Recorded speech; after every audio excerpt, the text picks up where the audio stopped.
what sounds good isn't always the truth. There are some men, and maybe even some women, but I've mostly heard men say it, that talk about children as a legacy. Now, a while back, I'm not even sure when, I did an 8-minute message about legacy.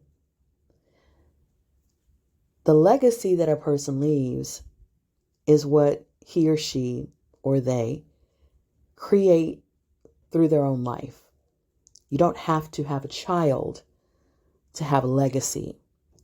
And in my opinion, believing that a child is the only way to create a legacy, or the best way to create a legacy, is an abdication of your personal responsibility for you to make a mark on this world, for you to do something with that dash between your birth date and the day that you leave this planet. Because you don't have the right to dictate to your child when they become an adult that they live their life to honor you and to bring glory to you and to, in a sense, be your legacy. They are here to be their own legacy. They were created with their own purpose, their own skills, talents, and ability, their own life plan, and it's not yours.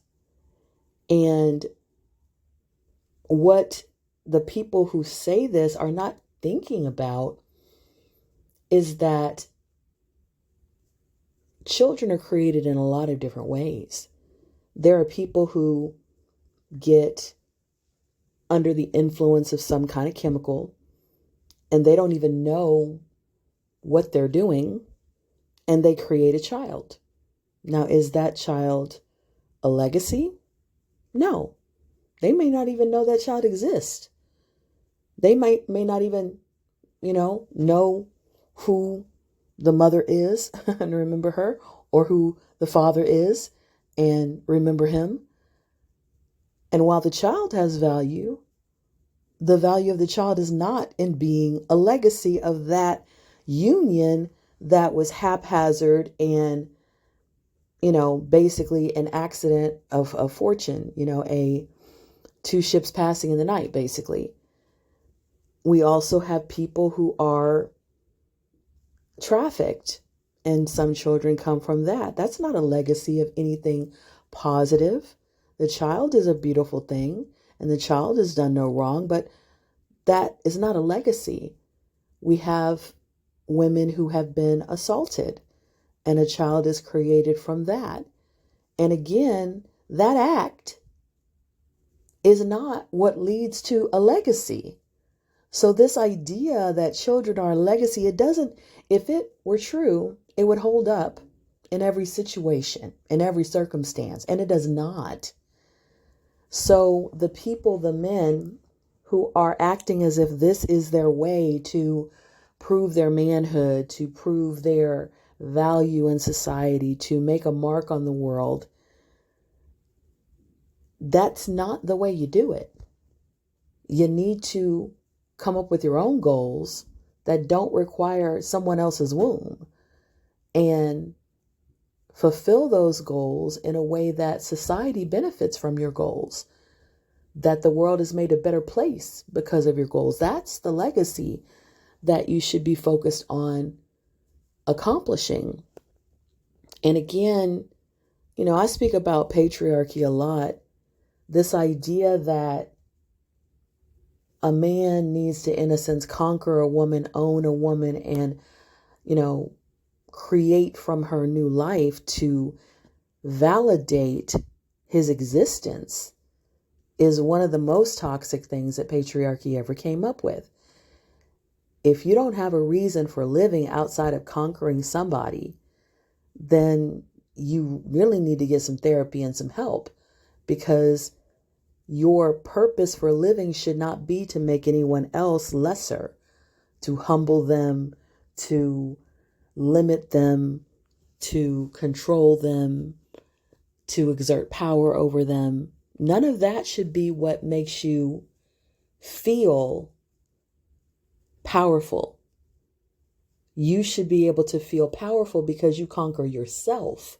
You conquer your own lower urges, and you bring yourself under submission to your goals and the character that you want to have and your vision for your life. That's when you should feel powerful, when you're able to set out to do positive things and to improve yourself, and you accomplish it.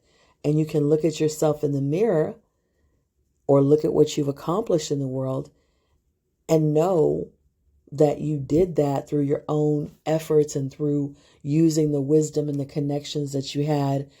And nobody has been harmed in the process, but people have been uplifted and encouraged in the process. And so, we are living in the age of Aquarius. I love that song. An age where a lot of the false ideas of the past are being questioned. An age where feminine energy is coming to the forefront. And I understand that there are some people out there who look at the Cam Newton, interview and the Nick Cannon interview and say it should have been a man talking to them. Well, I actually feel that it happened exactly the way it needed to happen, because that was a beautiful display of feminine energy speaking in love and in truth to males who were not operating in their highest character. And she was speaking to that part of them that she was trying to challenge to rise and to become what they should be and what they could be.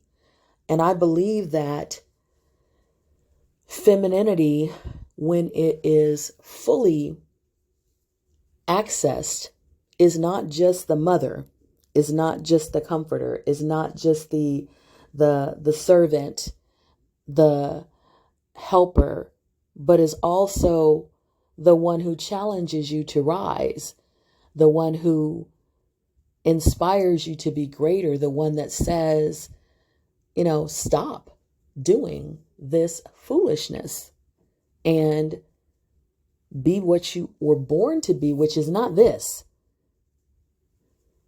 May you walk in Zennurgy. What sounds good